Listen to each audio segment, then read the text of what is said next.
এই আয়াতের শানে নুজুল যখন আপনি পড়বেন, নাজিলের কারণ, এই নাজিলের কারণ যদি আপনি পড়েন, ওলামায়ে কেরামদের কাছে জানার চেষ্টা করেন এই আয়াতটা কোন পরিস্থিতিতে নাজিল হয়েছে, তো আপনি বিশিষ্ট ওলামায়ে কেরামদের কাছে জানতে পারবেন যে সে সময় নাজিল হয়েছে যখন ইয়াহুদি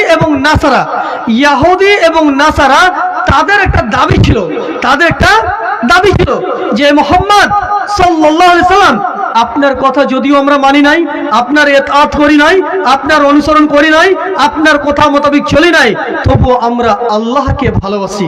এই দাবি কাদের বলেন তো? ইয়াহুদিদের। কাদের বলেন তো? ইয়াহুদিদের। কিন্তু এই দাবিতে যদি তারা 100% অথেন্টিক হতো মনে করেন, তারা যদি আদি প্রমাণিত হতো, তাহলে এখানে আল্লাহ রাব্বুল ইজ্জত কি বলছেন? সতর্ক করছেন।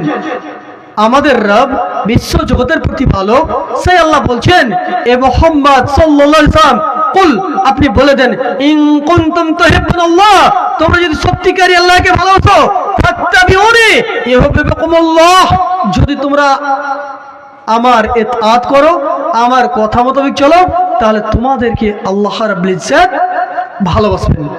তার মানে বোঝা গেল যে মুহাম্মদ সাল্লাল্লাহু আলাইহি ওয়াসাল্লামের আদর্শতে শুধুমাত্র আল্লাহকে যে আপনি ভালোবাসেন বলে এখানেই ক্ষান্ত, জি না, বরঞ্চ আপনি আল্লাহর ভালোবাসা যে পাবেন এই আয়াত থেকে প্রমাণ হয়ে গেল।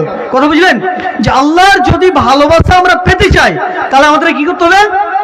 মুহাম্মদ সাল্লাল্লাহু আলাইহি ওয়াসাল্লামের ইতাআত করতে হবে, মুহাম্মদ সাল্লাল্লাহু আলাইহি ওয়াসাল্লামের জীবনীকে মানতে হবে।